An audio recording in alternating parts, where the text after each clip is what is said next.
Right now, something is pulling on your body, not metaphorically, physically, quietly, constantly. It has been there your entire life, and you have never felt it. You are being held down, and it is the moon's fault too, not just Earth's, and that is where the thread begins, not directly. The moon's pull on a person standing on the surface of the Earth is something like 1/10,000,000th of what the Earth itself is doing, too small to feel, too small to measure in a body, too small to have ever registered as anything. And yet it is there. It was there when you were standing in a kitchen earlier. It was there last Thursday. It has been there every moment you have ever existed, and the bodies that came before yours, and the bodies before that, all the way back, all the way down. This persistent and imperceptible and entirely real tug from something that is, on average, 384,000 kilometers away. That number is worth sitting with for a moment, not because it is large, although it is, but because distance usually means something when it comes to forces. Distance usually means diminishment. You move away from a fire and you feel less heat, not because the fire has changed, but because you have moved. Gravity works differently. It attenuates with distance, yes, but it does not stop, and the moon has been exerting this force on the Earth, on the oceans of the Earth, on the ground of the Earth, on everything that rests on the ground of the Earth, without any interruption, for somewhere around 4.5 billion years. 4.5 billion years. The thread, followed from any point in your own life back toward that number, just goes. It goes past anything that has a name, past the first cells, past the cooling of the surface, past the collision that made the moon in the first place, a body the size of Mars slamming into the early Earth and throwing debris into orbit that eventually gathered into what you see on clear nights when you look up without thinking about it. The thread just keeps going, and at every point along it the pull was happening, and at every point the things being pulled were changed slightly by the pulling. Here is the one thing that matters in this chapter, the single fact that the rest of this is a long way of approaching. The moon's gravity creates a tidal force, which is not the same thing as a gravitational force, and that distinction is the reason everything interesting happens. Tidal force. Then the chapter leaves that name alone and does not return to it, because the name was never really the point. What happens is this. The moon pulls on the side of the Earth closest to it more strongly than it pulls on the centre of the Earth, and it pulls on the centre of the Earth more strongly than it pulls on the far side. This difference, this gradient across a body, is what a tidal force is. It is not a single pull, it is a range of pulls, stronger here, weaker there, and the result of experiencing a range of pulls all at once is that a body gets stretched, elongated very slightly along the axis that points toward the moon, compressed very slightly along the axis perpendicular to that. The Earth itself does this, the solid rock of it, by about 30 centimeters, up and down, every day, and you have never noticed, because everything around you, the ground, the building, the chair, is doing it at exactly the same time. 30 centimeters of rock, going up, going down, once a day, approximately, following something that is not even in the same sky as you right now. The thread runs through time, and time is how this force makes itself visible if you know how to read it. You cannot watch the tidal force work in a moment. You cannot see it in a photograph, or feel it in an afternoon, or measure it in a single observation. What you can see is what it has done cumulatively over durations that do not have good human equivalents. The days are longer now than they were, not by much in a human lifetime, not by anything you would notice even if you lived twice as long, but the day is lengthening. The Earth's rotation is slowing, and the mechanism for this slowing is the tidal force, or more precisely what the tidal force does to the oceans. The oceans are not perfectly cooperative. They are full of continents that get in the way, and basins with their own resonances, and currents that go where they want for reasons that have nothing to do with the moon. And the result is that the tidal bulge, the raised water that follows the moon around the Earth, does not follow it exactly. It leads slightly, pulled forward by the rotation of the Earth itself, which is spinning faster than the moon is orbiting. This misalignment means that the raised water is always a little ahead of where the moon is pointing, and because the bulge is now slightly off axis, the moon pulls it backward, very slightly, like a hand laid gently on something that is moving too fast. This is the friction, not between surfaces, but between the Earth's rotation and the moon's orbit, negotiated through water that does not know it is involved in anything. The Earth is losing angular momentum. The moon is gaining it, which means the moon is moving away, about 3.5 centimeters per year, measured now by lasers that bounce off reflectors left on the lunar surface in 1969. One of the strangest sentences a person can say while being completely accurate. The thread does not end.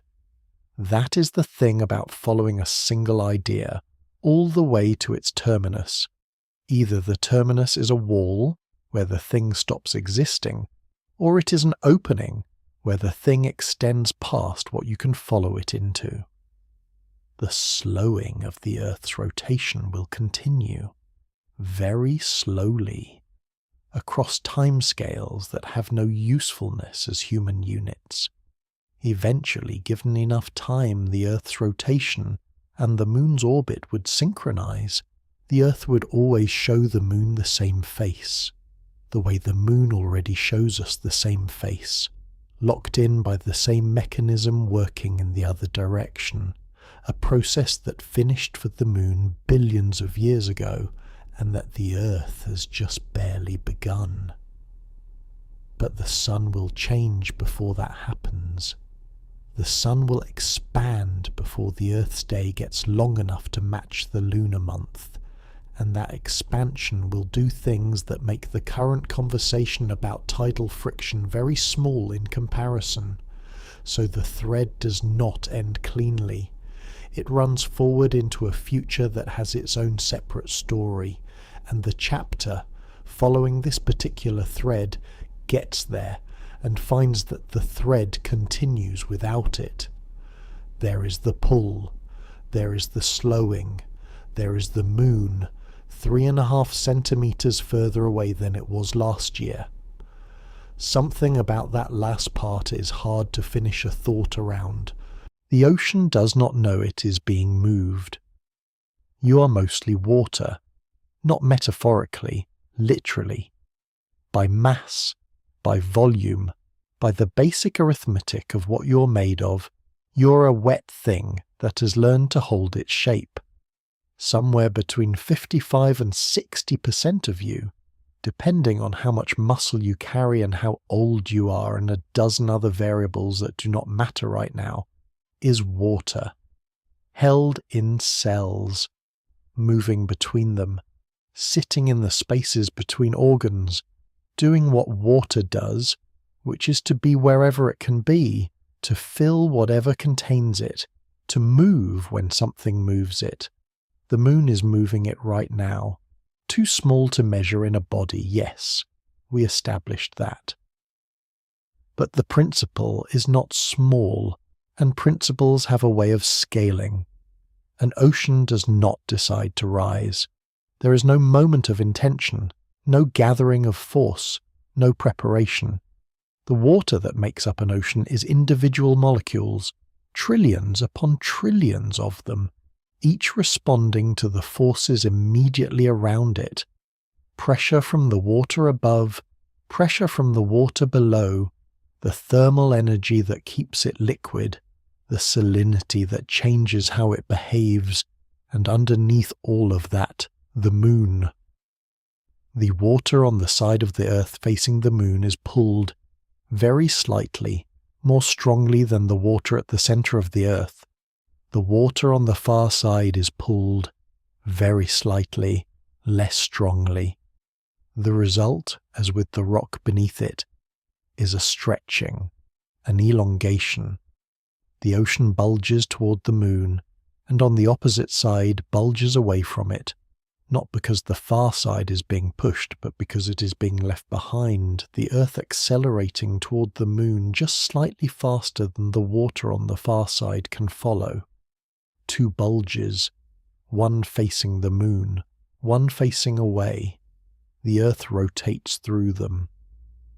This is why most places on Earth experience 2 high tides per day, roughly, not one. Because the Earth carries you through both bulges as it spins, and each time you pass through one, the water has risen, and each time you pass out of one, the water has fallen, and this has been happening for as long as there have been oceans and a moon to pull them, which is to say for almost as long as this solar system has existed. The layering continues. The sun pulls too, less than the moon, despite being incomparably more massive, because tidal force depends not on the total mass of the pulling body, but on how different its pull is across the diameter of the thing being pulled, and the sun, being so far away, pulls the near side and far side of the Earth almost equally. Almost, not quite. The sun's tidal effect on Earth is roughly 46% of the moon's, which means when the sun and moon align, at new moon and full moon, their tidal effects combine. Spring tides, higher highs, lower lows, not named for the season but from the Old English word meaning to jump or rise. When the sun and moon are at 90 degrees, which happens at the quarter moons, their effects partially cancel. Neap tides, smaller range. The ocean still moving, just moving less dramatically. The ocean does not know about any of this. That is not a sentimental observation. It is a precise one. There is no process inside the water that corresponds to knowing. The molecules respond to pressure and gravity and temperature and nothing else. The tide happens to them. They do not participate. Now here is a thing worth setting down carefully. The tidal bulge does not actually travel across the ocean surface the way you might picture it.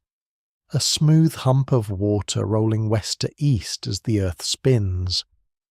The oceans are not simple bowls. They are basins of irregular depth, intersected by continents, connected to each other through narrow straits, resonant in their own ways like a bathtub that sloshes differently, depending on how you move in it.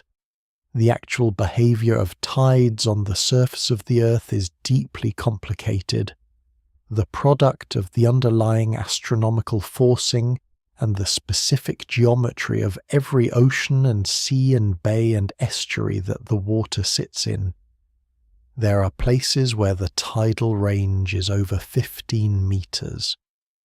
The Bay of Fundy in Canada, where the geometry of the inlet and the resonance frequency of the water happen to match the tidal cycle almost perfectly, where the water rises faster than a person can outrun it on the exposed mudflat, where the difference between high and low tide is taller than a 4-story building. There are places where the tidal range is less than 30 centimetres. The Mediterranean, the Gulf of Mexico, not because the moon is pulling less there, but because the basins are shaped in ways that do not amplify the signal. Same moon, same force, completely different water. The sediment of this continues. Below the water, below the seafloor, below the continental shelves, the earth is rock, and that rock is also being pulled, and that rock also responds.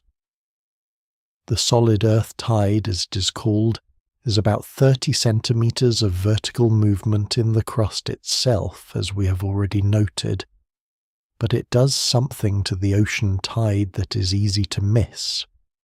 When the seafloor rises with the solid earth tide, the ocean basin gets shallower. The water has less room. So the ocean tide, which is the water's response to the moon's pull, is partly offset by the seafloor rising to meet it. The ocean tide we measure at the shore is not the raw tidal force. It is the raw tidal force filtered through the solid earth tide, the basin geometry, the depth profile, the salinity gradients, the temperature structure, the atmospheric pressure sitting on top of it, and a dozen other factors that each leave their mark. What reaches the beach is a palimpsest, and still the water does not know. It rises, it falls. It has been doing this longer than anything alive. The water molecules that make up the ocean now are not the same molecules that made up the ocean when the moon first started pulling, but the water itself, as a category, as a continuous presence on this planet, has been going through this same rhythm twice a day for 4 billion years, without a single moment of awareness, without a single moment of resistance, without anything that could be called a relationship to what is moving it. You are mostly water. The moon moves the ocean without the ocean knowing. It has moved you too, in the same technical sense, every moment of your life, by an amount too small to name. But it does not require your knowledge. It never has. The length of a day is not what it was. Stand at the edge of something long enough and you start to understand that the edge is not fixed. This chapter begins at a specific moment in geological time, roughly 620 million years ago, which is not a moment at all by any human measure, but is as precise as the evidence allows, and what the evidence shows is a day that lasted approximately 21 to 22 hours, not 24, not close to 24, 21, maybe 22, and the planet turning inside that shorter day was recognizable as Earth in its chemistry and its oceans and its position around the same sun, but unrecognizable in almost every detail of what lived on it, which at 620 million years ago was very little, mostly microbial mats and the first cautious experiments in multicellular life. Nothing that needed a particular day length, nothing that had organized its biology around 24 hours because 24 hours did not exist yet. The day has been getting longer.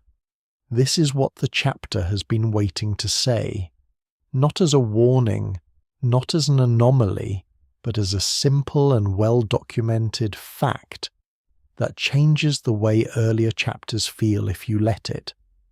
How do we know? The rock tells us.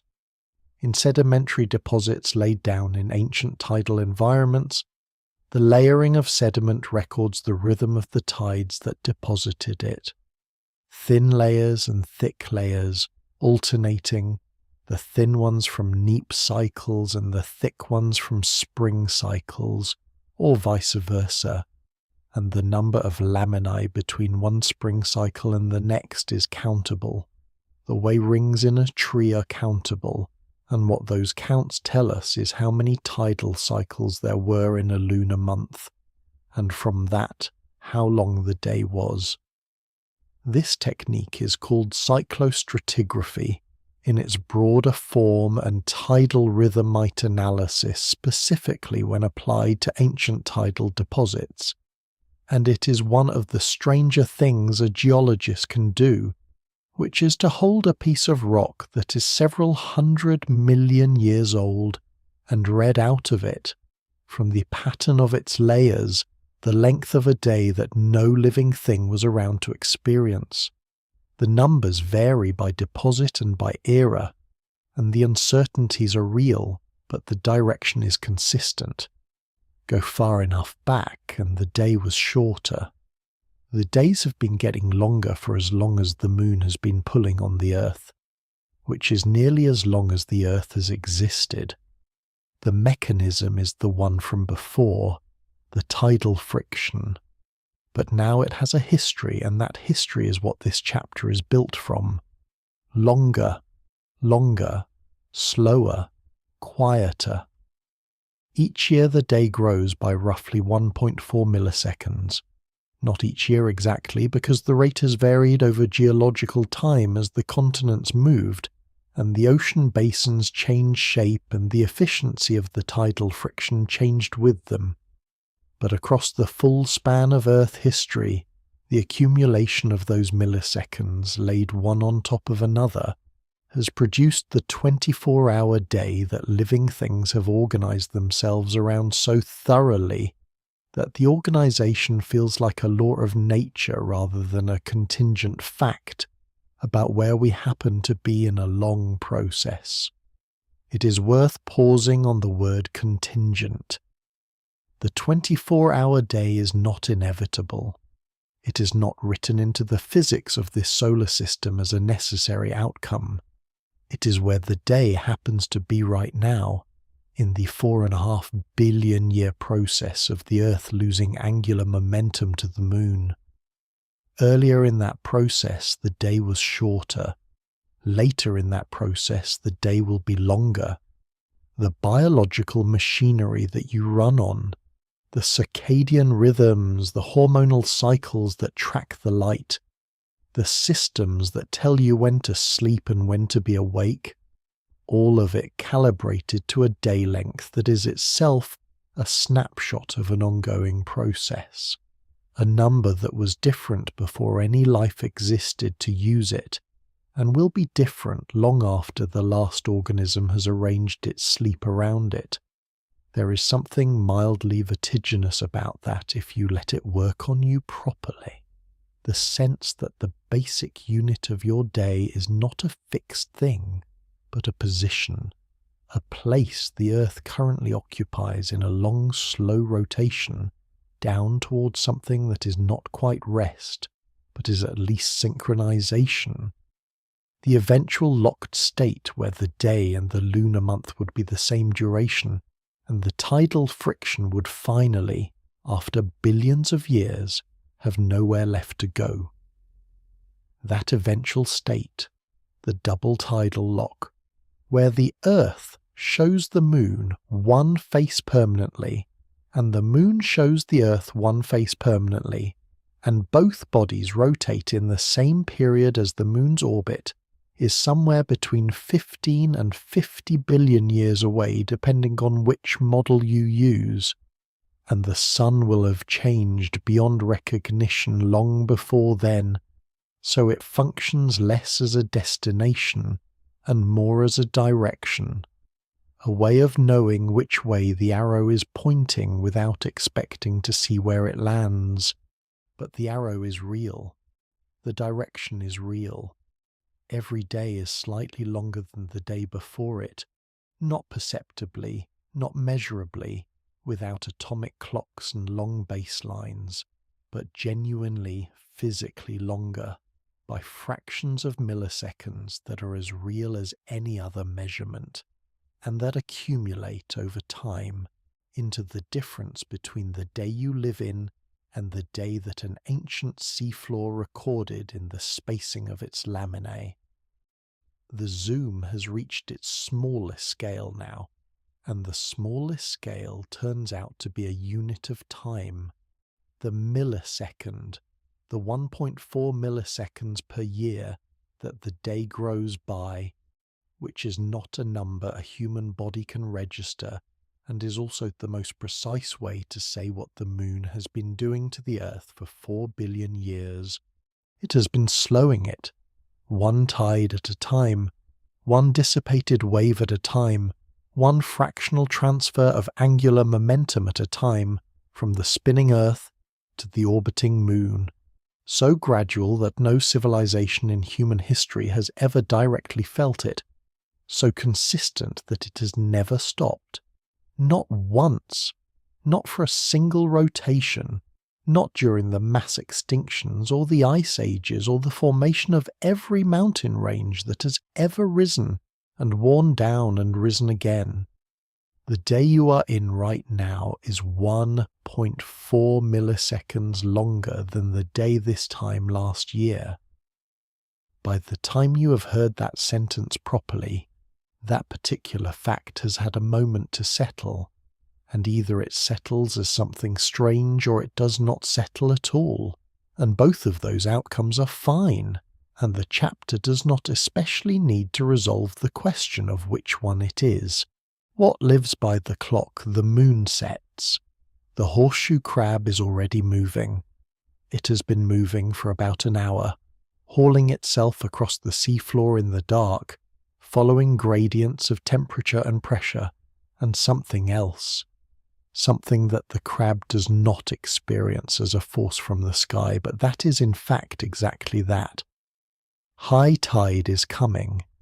It was coming last month too, and the month before, and for the 350 million years that horseshoe crabs have existed in a form recognizably similar to the one dragging itself across the seafloor right now, the tide has been coming, and the crab, or the lineage that would become the crab, has been moving toward it. The horseshoe crab breeds at high tide. Specifically at the high tides around new and full moon in spring, the spring tides, the ones with the greatest range, when the water comes furthest up the beach and the crabs can lay their eggs in wet sand above the ordinary high tide line, giving the eggs the best possible chance of not drowning and not desiccating before they hatch. This is not a decision. There is no deliberation. The crab's body tracks the lunar cycle with a fidelity that no human instrument would have matched until a few centuries ago, and it does this using mechanisms that are only partially understood. Internal clocks that are set and reset by the tidal rhythms themselves, by the pressure changes and the temperature shifts, and possibly by the slight change in the gravitational environment as the moon approaches and recedes, and the crab just goes, 30 minutes after sunset on the right tides in the right months, up the beach to breed, expand outward. Other things do this. Corals on the Great Barrier Reef and on reefs worldwide synchronize their spawning to lunar cycles with a precision that continues to generate papers trying to explain it. Once a year, in the nights following the full moon in late spring, the corals release their gametes simultaneously, a mass spawning event visible from the surface as a kind of underwater blizzard going upward. Billions of tiny bundles of eggs and sperm rising through the water column at the same time, from different coral species, from corals separated by kilometers of reef, all responding to the same signal from the same moon, all timed within the same narrow window, so that the gametes of one species might actually encounter the gametes of another. The synchronization matters because a single coral releasing gametes into the open ocean is not going to have much success. The ocean is large, the gametes are small. The timing needs to be close enough to other corals of the same species that the gametes actually meet. The moon provides that coordination. Without it, or without some equivalent signal that every coral in a reef system could respond to simultaneously, the spawning would be scattered and the success rate would drop towards something that would not sustain a reef. The moon is not a participant in coral reproduction. It is a clock, a public clock, a clock that every organism in the system can read independently, without communicating, without any shared nervous system or social structure, just by each responding to the same physical signal in the same way. Contract inward, back to the individual organism, back to the body. Something runs in you that knows what month it is. Not precisely, maybe not consciously, but the evidence for lunar influences on human biology is more substantial than the mythology around it, and more contested than the certainty around it. And sitting in that uncertainty is the honest place to be.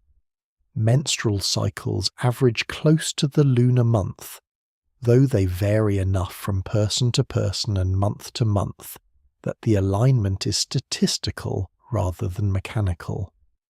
Melatonin levels in some studies show subtle variation with lunar phase. Sleep in one much discussed study using data collected in a sleep lab appeared to be slightly shorter and slightly lighter in the days around the full moon, even when participants were inside and unaware of the moon phase. The mechanisms for these effects in humans, if they are real, are not settled. Light from the full moon was one candidate. Gravitational effects are too small to be the cause. Some researchers have proposed that the human circadian system may have evolved alongside a lunar rhythm and retained some sensitivity to it even in modern environments that disrupt the light signal almost completely. The honest answer is that it is not clear. The correlation exists in some data. The mechanism is not established. Both of those things can be true at the same time and usually are. Expand outward again, to the things that are clearer. Certain birds time their migrations in part by the lunar cycle, using the full moon both for the additional light it provides and, in some species, apparently as a timer for initiating departure. Dung beetles navigate by the Milky Way in the absence of the moon, and shift to lunar navigation when the moon is present, choosing whichever celestial cue is currently brightest, which implies a visual system capable of using both, and an internal priority ranking between them. Fiddler crabs, which live on tidal mudflats, show tidal rhythms in their activity that persist for weeks, in laboratory conditions with no tidal fluctuation, no light change, no temperature change, no cue of any kind, just the crab in a tank expressing a rhythm that was set before the crab was put there, and that the crab carries inside it the way you carry your heartbeat, without attention, without maintenance, without any moment of deciding to keep it going. The rhythm is in the crab. The crab is not in the rhythm. That distinction took a long time to establish and is still a useful one. Contract, all the way back in. A cell. A single cell in a single organism anywhere in the ocean, running a cycle of protein production and degradation that takes approximately 24 hours to complete, give or take, the circadian clock at its most basic, and alongside it, in organisms that live in tidal zones, a second clock, a circadian clock running at roughly 12.5 hours, the interval between tides, and sometimes a third, a circulunar clock running at 29.5 days, 3 clocks, stacked, all running simultaneously, all maintained by feedback loops of proteins that inhibit their own production, and then allow it again, and then inhibit it again. An oscillation that does not require the stimulus to keep going once it has been set, a system that is, in the language of biology, self-sustaining. The moon set these clocks, not recently, not in any individual organism, but in the evolutionary history of organisms that lived in tidal environments, where the rhythm of the moon was as present and as unavoidable as the rhythm of the sun, and where having your biology synchronized to that rhythm was not a strategy, but simply what survived. The horseshoe crab is still moving. It has been moving this whole time. By now it is closer to the waterline. By now the tide has come in further, and the wet sand is further up the beach than it was. The crab does not know what the moon is. The crab does not have a concept of tides in the sense of having a concept of anything. What the crab has is a body that was shaped over 350 million years by an environment where the moon's rhythm was always present, and that body is now doing what that shaping made it do, which is to arrive at the right place at the right time and to do the thing that has kept horseshoe crabs going since before the dinosaurs. The moon is not in the story the crab is running. The moon is the story's condition, the frame, the clock on the wall of a room the crab has never looked up from, a body of water that has forgotten the moon. Something is different here. The Caspian Sea, or the Dead Sea, or Lake Baikal, the oldest and deepest lake on Earth, a body of water that has been sitting in its rift valley for 25 million years, long enough to have developed its own endemic species, its own food web, its own character as a body of water, sealed off from the ocean and from the moon's tidal reach by thousands of kilometers of continent. The water is still, not completely. Nothing is completely still. But the Caspian does not rise and fall in response to the moon the way the Atlantic does. The tidal forces still operate on it. They operate on everything, on every body of water and every body of rock, on the water in your glass, on the table beside you right now, on the coffee, on the liquid in your inner ear.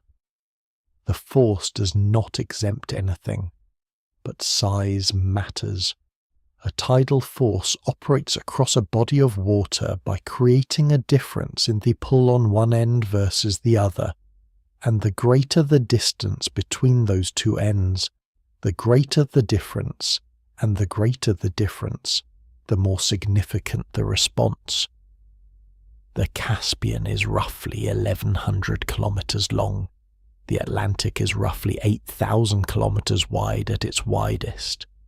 The tidal signal in the Caspian is there, somewhere under the noise of wind and pressure, and the sietches, the standing waves that cross the basin in response to storms, but it is not the organizing principle. The moon is not gone. The moon's effect is just small here, small enough to be buried. What is it like to be a body of water that the moon cannot organize? The chapter keeps returning to that question from different angles without landing on it. There is something about the Caspian that resists the framing. It is not diminished.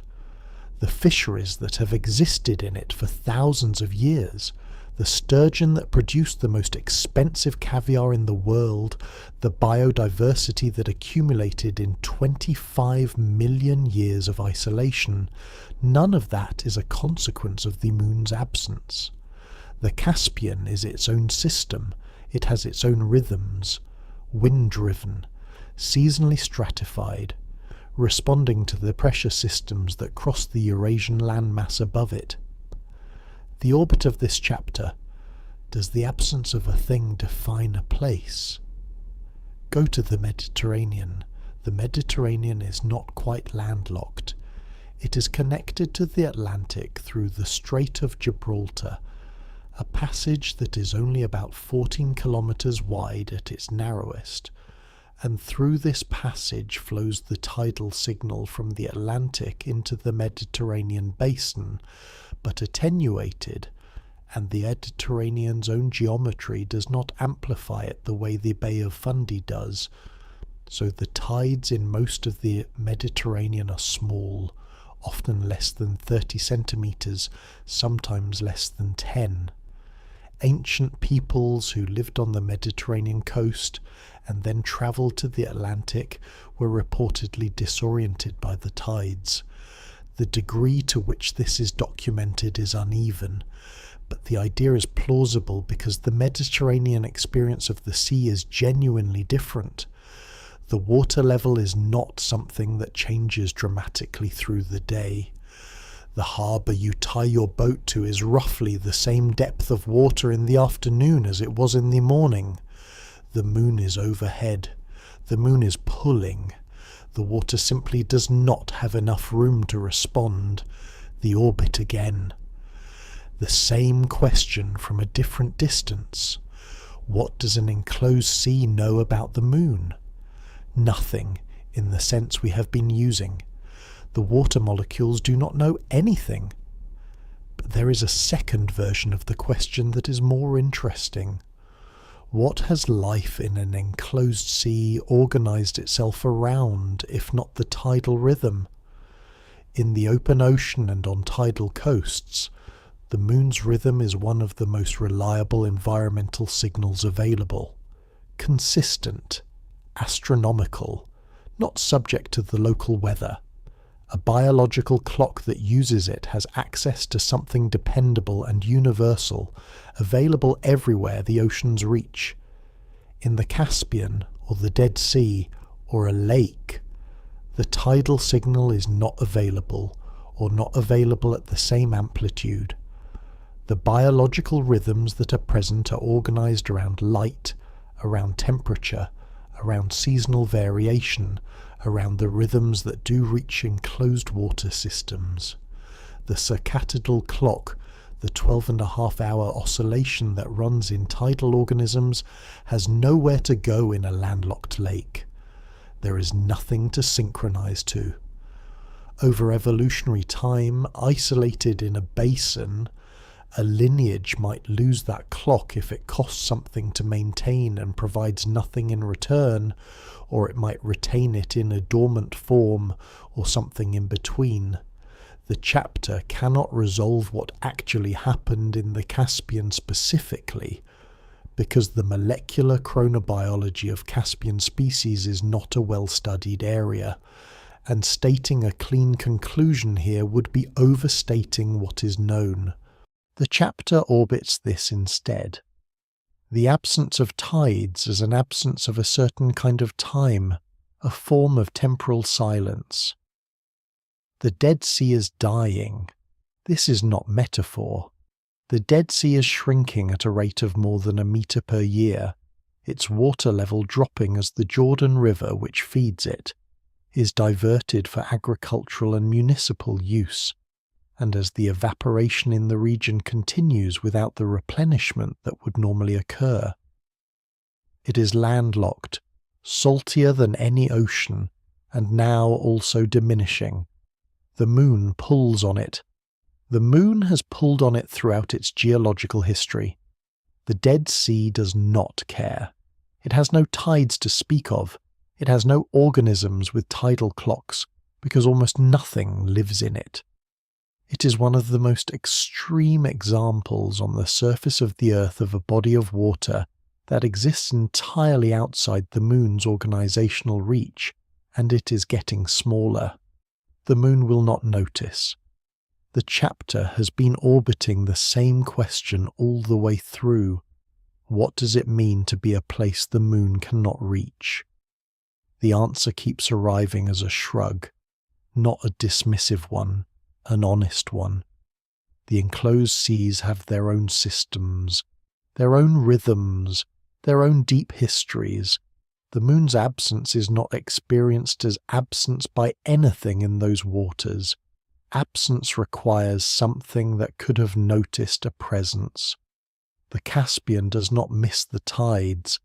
The Dead Sea is hypersaline and shrinking, and the moon is over it right now, pulling, accomplishing almost nothing in the water. because there is not enough water and not enough space for the pull to turn into movement. Something about that stays with the chapter after the chapter has ended. The atmosphere has a tide. 2. You already know what air is, or you think you do, which is a different thing. And the difference matters here, because the thing you know is probably a version of air as a neutral medium, as the stuff between objects, as what you breathe and what weather moves through, and what air actually is, measured over long periods at atmospheric pressure monitoring stations, is something that rises and falls every day in response to the moon. Atmospheric tides, that is the name. Then we set the name down. The atmosphere is pulled. The entire column of air above any given point on the surface of the Earth responds to the moon's gravity and to the sun's gravity the way water does, or the way rock does, which is to say it deforms, it stretches, it develops a bulge that tries to follow the moon as the Earth rotates, and this bulge changes the atmospheric pressure at the surface, and the change is real and measurable, and has been measured, buried in the barometric pressure record at weather stations around the world. A small oscillation with a period of about 12 and 24 hours, the same period as the ocean tides, because it is the same cause. The solar atmospheric tide is actually stronger than the lunar one, which is the opposite of the situation in the ocean, because air is heated by the sun, and the thermal expansion of the dayside atmosphere is a larger effect than the gravitational pull. And the moon cannot heat air the way the sun can, so in the atmosphere the sun dominates the tidal signal, even though the moon dominates in the ocean. That feels wrong for a moment, and then it resolves, and what stays after the resolution is not quite understanding, and not quite confusion, but something between them, a held note. The narrator is not entirely sure what to do with this, which is the honest position. The lunar atmospheric tide at the surface is something like 1 Pascal of pressure variation, out of a mean atmospheric pressure of about 100,000 pascals, a fraction of a percent, nothing a body would feel, nothing that would register as a sensation of any kind. A measurement that required very careful analysis to extract from the noise of weather, which adds and subtracts pressure in variations that are orders of magnitude larger. What does it mean that the moon is doing this to the air? It means the moon is doing this to the air, that is the whole of it. The meaning is not larger than the fact. The atmosphere responds to the moon quietly, in a way that took scientists working with good records and good analysis tools to confirm, and it has been responding this way for as long as the Earth has had an atmosphere and a moon to pull it, which is approximately as long as the Earth has had a moon, which is to say almost since the beginning. What you cannot hear is also a kind of sound. The atmospheric tide does not make a noise you could hear, but atmospheric pressure changes do propagate as pressure waves, and pressure waves are what sound is, and somewhere in the very low frequency range, below anything the human ear responds to, below anything that is typically called sound but which shares the same physics as sound. The atmospheric tide is a wave, a pressure oscillation moving through the air with a period of about 12 hours, too slow to hear, too gradual to feel, existing in the same medium as every other sound but occupying a different part of the spectrum entirely. The way a sound that is too low to hear is still a vibration, and still has a frequency, and still does something to the air it moves through. The atmosphere has been making this sound, if it can be called that, for billions of years. No ear has ever heard it, No ear could. The frequency is wrong. There is a version of the atmospheric tide that is more dramatic historically, and the narrator runs into it with some uncertainty about how much weight to give it. Large volcanic eruptions, specifically the 1883 eruption of Krakatoa, generated pressure waves so powerful that barometers around the world detected them. Waves that travelled around the globe multiple times before dissipating, and some researchers have noted that the resonance frequency of the atmosphere, the frequency at which it naturally rings when struck, is close to the frequency of the solar atmospheric tide, which may partly explain why the solar atmospheric tide is as strong as it is. The sun's thermal forcing hitting the atmosphere at close to its natural resonance frequency and getting an amplified response. The moon's tidal forcing is at a slightly different frequency, which may be part of why the lunar atmospheric tide is weaker than simple gravity calculations would suggest. The resonance working less efficiently for the lunar signal than for the solar one. That is a sentence that the narrator is less certain of than most of the others in this chapter, and the uncertainty is genuine rather than rhetorical, because the atmospheric tidal science involves modelling that is detailed enough that confidence about specific mechanisms requires being closer to the literature than this narrator currently is. What is certain is the fact itself. The moon pulls on the atmosphere. The pressure changes. The measurement is real.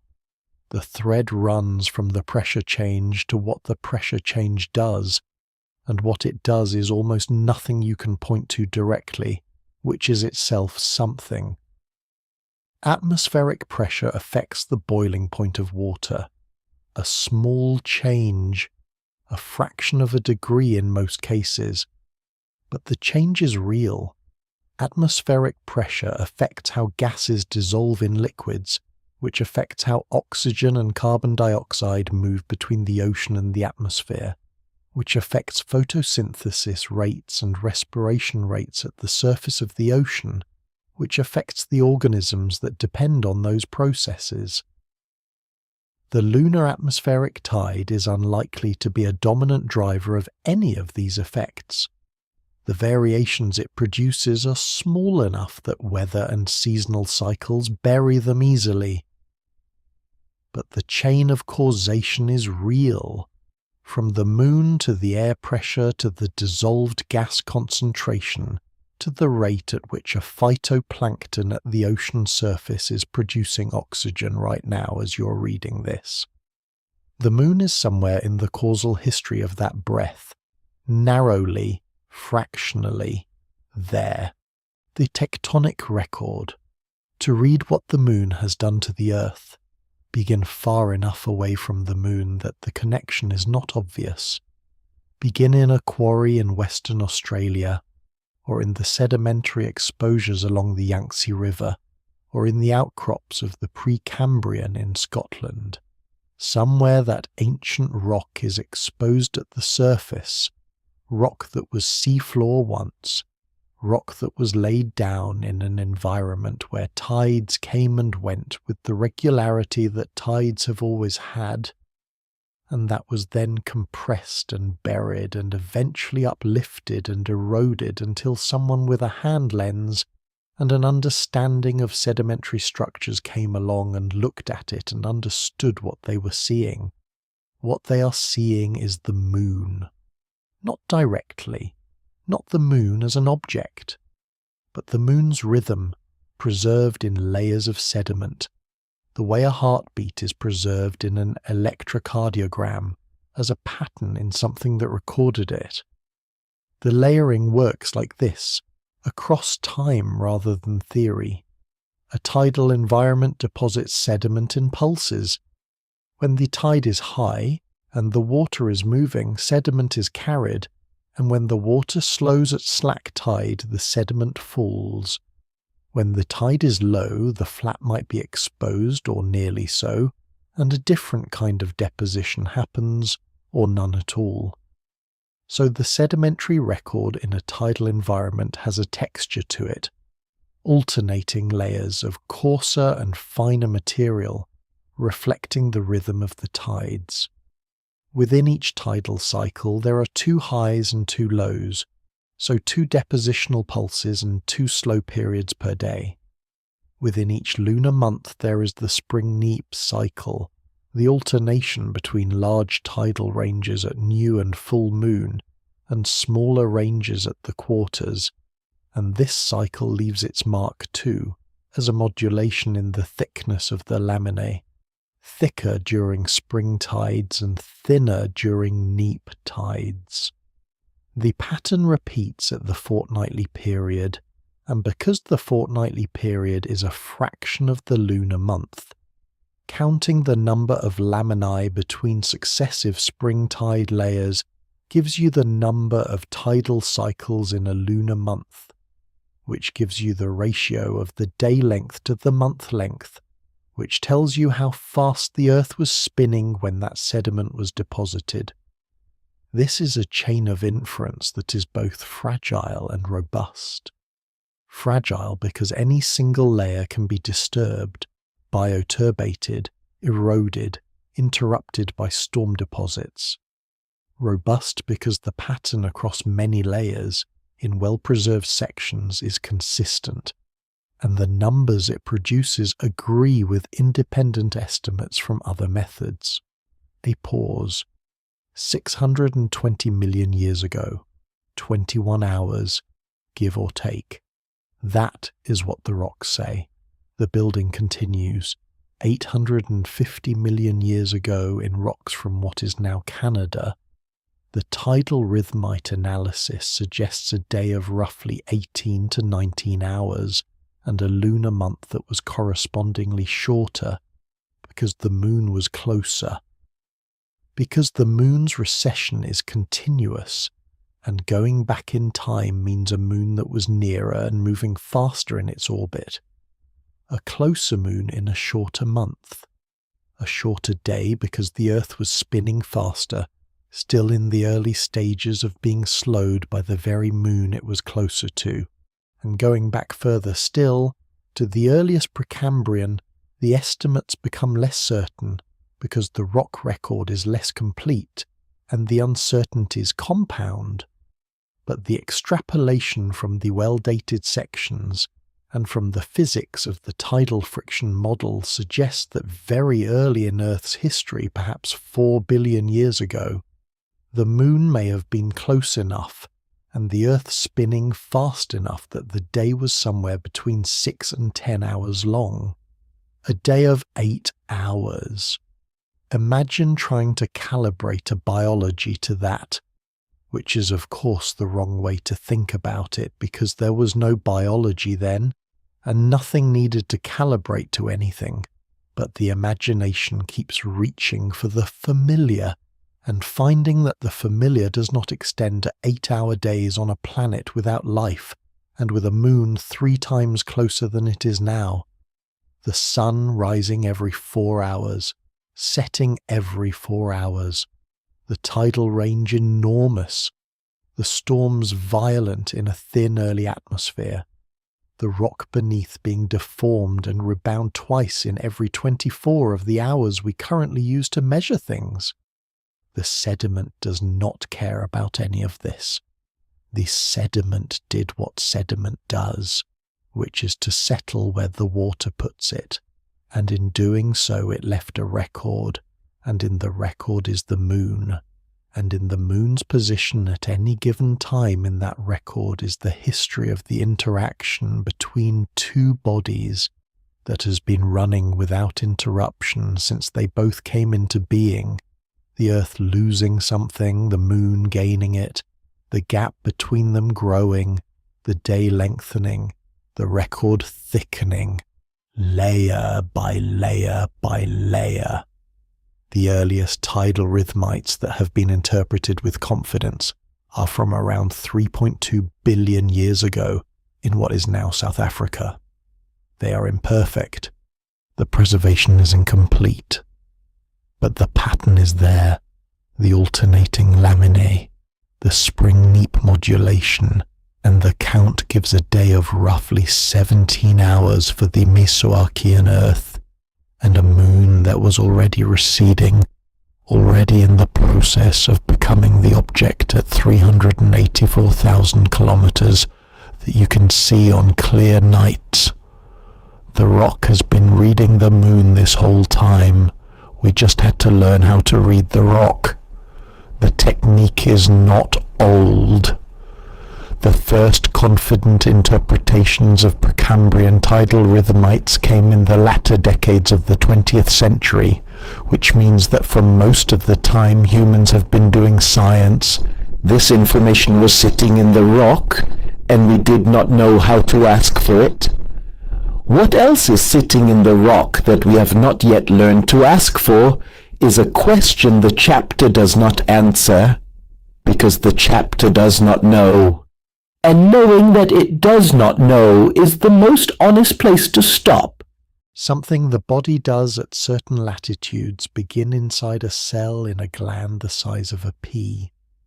The pineal gland sits roughly at the center of the brain, not anatomically at the very center, but close enough that Descartes chose it as the seat of the soul, which tells you something about how central it appeared to someone reasoning from anatomy in the 17th century.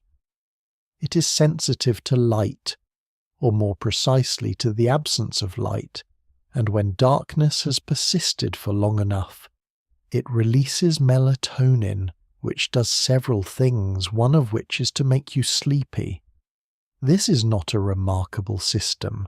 The body has many, but stay inside it for a moment longer. The sensitivity of the pineal to light, and therefore its melatonin output, and therefore the sleep-wake rhythm of an organism, is calibrated to the natural light environment of that organism's evolutionary history. For most of human history, the relevant light sources at night were the stars and the moon varies. In the week around the full moon, on a clear night, the moon is bright enough to read by, bright enough to navigate by, bright enough to suppress melatonin to a measurable degree in people sleeping outdoors or in shelters with open sides. Whether this is happening in modern humans, who are mostly sleeping indoors under blackout curtains, is a different question. But the sensitivity is inherited from a time when it was happening every month, without exception. The drift goes here, to latitude. Animals that live at high latitudes, far from the equator, experience a light environment that changes dramatically across the year, not just in the daily rhythm, but in the seasonal one, months of very long days and months of very long nights. And for these animals, the circannual clock, the one that tracks the year rather than the day, is as important as the circadian one. Reproduction, hibernation, molting, migration.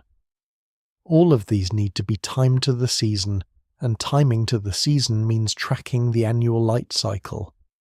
The moon adds a layer. Seasonality and lunar phase interact. An animal at high latitude managing its reproduction across a year of wildly varying light does not experience the moon's monthly signal against a stable background of 12-hour days and 12-hour nights. It experiences it against a background that is itself changing, sometimes dramatically, sometimes by hours per day. How those signals are integrated is not fully understood even now. The chapter drifts sideways, the way a mind does when it is following something and then notices something adjacent. Reindeer, Svalbard reindeer specifically, the subspecies of reindeer that lives at 78 degrees north, where the sun does not set for 4 months in summer, and does not rise for 4 months in winter. These animals show circadian rhythms in summer and winter, but not in the transitional seasons, or they show them irregularly, or their rhythms are weaker than those of reindeer at lower latitudes, because the light cycle that would normally drive those rhythms is absent or ambiguous. In the polar winter, with no sunlight at all, the circadian clock in a Svalbard reindeer is largely running on internal time rather than external light cues. It is, in a sense, set free from its normal anchor. What it anchors to instead, if anything, in the continuous darkness, is not fully resolved in the literature. The moon is overhead. The moon is always somewhere in its cycle. Whether a reindeer in the Svalbard winter responds to anything about the moon's light or gravitational cycle in the absence of sunlight is, as far as the narrator can determine, genuinely unknown. There is a reindeer standing on a snowfield right now, in the dark, above the Arctic Circle, and the moon is up or it is not, and the reindeer's pineal gland is releasing melatonin at some rate, and whether any of that is shaped by the moon or not is a question the literature has not yet answered with confidence. The drift continues. Atlantic salmon spawn in autumn. The timing varies by river, by population, but within a population the synchronization is tight enough to suggest a shared environmental cue, and the lunar cycle is one of the candidates, because the evidence from some populations shows a preference for spawning in the 2 weeks following the full moon, a pattern consistent with a circulunar timer rather than a simple response to water temperature or day length alone. Salmon do not experience the ocean tidally in the way intertidal organisms do. They are not horseshoe crabs. The moon is not organizing their environment in the direct way it organizes a tidal flat. But the light of the full moon, penetrating into the river in autumn when the leaves are off the trees and the nights are clear, may function as a monthly signal, a cue that entrains the reproductive timing of animals whose ancestors experienced that signal reliably enough over evolutionary time that their bodies kept the clock. Or the mechanism is something else entirely, and the lunar correlation in spawn timing is a consequence of something correlated with lunar phase but not the phase itself. Temperature, barometric pressure, something else. The honest answer is that several things are probably true simultaneously, and the relative contribution of each has not been separated cleanly. Wander back toward the pea-sized gland. The melatonin signal does not only affect sleep, it affects immune function and reproductive timing in seasonally breeding animals, and the rate at which some cancers grow, and the regulation of body temperature, and the state of a fetus in the womb, where the mother's melatonin crosses the placenta and tells the fetal brain something about what time of day or night it is, so that the fetal circadian clock begins to be set before birth, using the mother's internal signal as the clock face. A fetus is being told what time it is by a signal that ultimately traces back to light and darkness, and in the evolutionary history of the species, light and darkness included the moon. The chain from the moon to the melatonin, to the placenta, to the fetal brain is long and indirect, and the moon is the smallest part of it, but the moon is somewhere in it. The gland is the size of a pea. The drift ends here, not because the subject is exhausted, but because the chapter has moved as far as it wants to move in this direction, and what remains feels like something to be looked at rather than named, the gravity that was always personal.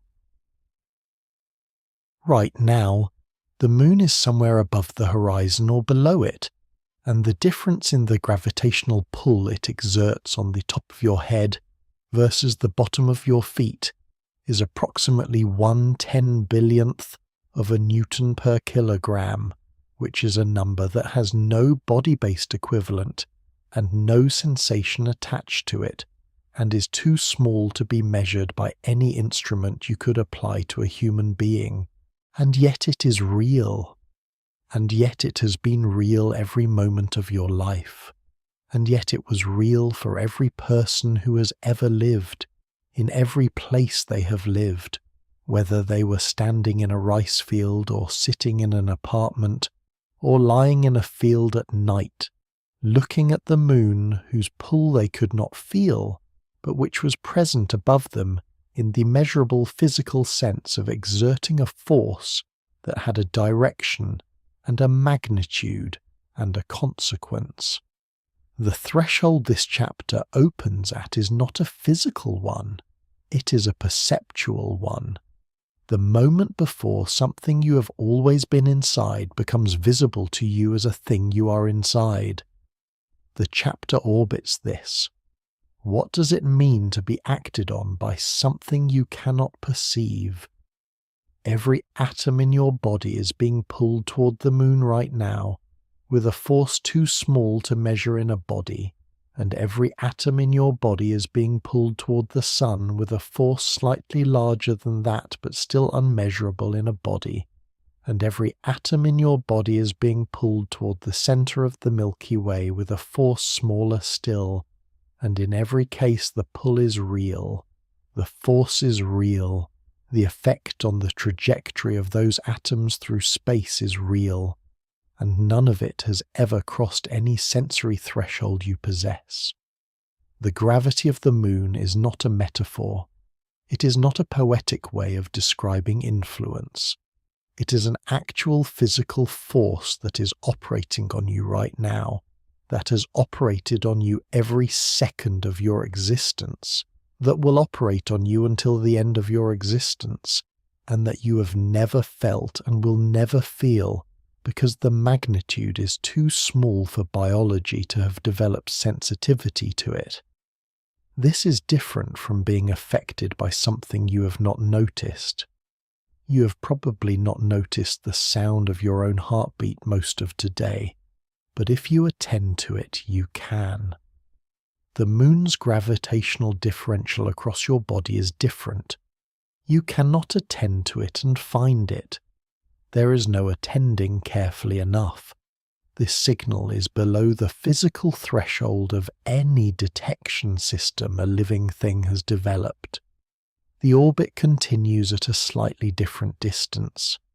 The moon does affect you in the senses that run through this whole document, through the tides it raises in the ocean that your food came from, through the length of the day your body is calibrated to, through the light it provides on clear nights, through the evolutionary history that shaped the organism you're running on. These effects are real, and some of them are measurable, and some of them have shaped the basic architecture of your biology. But the direct gravitational tidal force, the differential pull across your body, is not among the mechanisms. It is present. It does nothing detectable. What the chapter keeps returning to is the fact of its presence, not its consequence. The orbit again. Closer. There is something about a force that has operated continuously on every human being who has ever lived, that has never been felt by any of them, that is as old as the human species and older, and that will persist after the human species. Something about that which does not resolve into a lesson or a message or a takeaway, but which sits in the space just outside those categories, a fact looking for the appropriate response and not quite finding it. The moon pulled on the people who built the pyramids. The moon pulled on the people who crossed the land bridge into the Americas. The moon pulled on every person who ever looked up at the moon without knowing that the thing they were looking at was also pulling on them with a force too small to feel. A fact that would have seemed either trivial or profound to any of them, depending on the temperament, and that is both of those things simultaneously. The orbiting is slower now. The sentence that is hardest to finish is this one. The moon has been with you your whole life in a physical sense, not as a presence you were aware of, not as something you felt or sensed or made use of, but as a constant feature of the gravitational field you have inhabited from the first moment you existed, pulling on you, changing the field slightly as it moves, and you have never once felt it. There is an intimacy in that, if intimacy is the right word, which it may not be. There is something, some quality of the relationship between a body and a force that is always present and never sensed, that requires a word the narrator is not finding, not because the word does not exist in some language somewhere, but because the experience it names is so continuous and so invisible that it has never demanded naming. The moon is pulling on you right now. It has always been pulling on you. You have never noticed. The chapter ends here, not because the idea is finished, but because the sentence has landed and the landing needs room. After the moon is gone, something has already happened by the time this chapter opens. The decision has been made somewhere in the mathematics of orbital mechanics. Even if it will not be executed for billions of years, the moon is leaving. It has been leaving since it arrived, moving outward at 3.5 centimeters per year, and at some point in the future, before the Earth-Moon tidal lock would ever have a chance to complete, the sun will enter its red giant phase and expand to perhaps 100 times its current radius. And what happens to the moon and the Earth in that scenario depends on timescales and models that carry large uncertainties. But in most of them, the question of the moon's tidal influence on the Earth becomes irrelevant before the tidal lock completes. This chapter does not dramatize that. It moves through it as a fact, and then it begins the subtractions. First subtraction, the tides. Without the moon, the ocean tides do not vanish. The sun's tidal effect remains, producing tides roughly 46% as strong as the current lunar tides. The spring-neap cycle disappears because the spring-neap cycle is the interaction between the solar and lunar tides, the constructive and destructive interference between two signals. What remains is a simpler, smaller, more regular tide, once daily, solar, without the fortnightly modulation. The Bay of Fundy becomes less extreme. The resonance that makes it extraordinary depends on the forcing frequency, and the solar tidal frequency is close enough to the current lunar-dominated frequency that the bay would still amplify, but the range would be smaller. The 15-meter tides become something else, still impressive, just diminished. The horseshoe crabs still need to spawn somewhere. Whether they would still congregate at high tide on spring nights if the spring tides were gone, or whether the behavior would drift over evolutionary time toward a different cue, is not a question with a clean answer. Second subtraction, the day, the slowing stops. Without the moon, the dominant mechanism for transferring angular momentum out of the Earth's rotation is gone. The sun continues to exert a small tidal torque, and over very long timescales the Earth's rotation would continue to slow, but at a much lower rate. The day would still be around 24 hours. It would not keep lengthening at the current rate. It would settle, more or less, where it was when the moon left. The 24-hour day, which is itself a snapshot of the moon's 4 billion-year influence, would fossilize. It would stop being a position in a process and become a fixed value or close to one. The organisms that have arranged their biology around that day length would not notice the difference. The day would still be the day. Third subtraction, the axial tilt. This one is less often mentioned and is worth the time. The Earth's axial tilt, the 23.5-degree tilt that gives the planet its seasons, is not perfectly stable. It varies over long periods in a range of roughly 22 to 25 degrees, and the Moon is one of the stabilizing influences that keeps it in that relatively narrow range. The Moon's gravitational influence on the Earth's equatorial bulge acts as a kind of damping mechanism on the larger oscillations that would otherwise occur. Without the Moon, models suggest the Earth's axial tilt could wander much more widely over tens of millions of years, possibly reaching values of 40 or 50 degrees or more. A planet with a 50-degree axial tilt has very different seasons than we have now. The polar regions experience extended periods of direct sunlight and extended periods of darkness. The climate patterns that have existed for most of Earth's history, and that living things have adapted to, would shift into something different. Whether life would survive and adapt to wider axial oscillations is not a question with a simple answer. Life has survived extraordinary changes on this planet, but the stability of the Earth's axial tilt, the stability of its seasons, the reliability of the climate patterns that have allowed the current biosphere to develop, is partly a gift from the Moon. Fourth subtraction, the light. This one is simple and should not be underestimated. The full moon on a clear night provides enough light to cast shadows, enough light to navigate by, enough light to be visible. For most of human history, the full moon was the difference between being able to move at night and not being able to. Hunting, travel, social activity, the timing of cultural and religious events, all of these were organized around the lunar cycle in cultures worldwide, not as mysticism, but as practical response to the available light.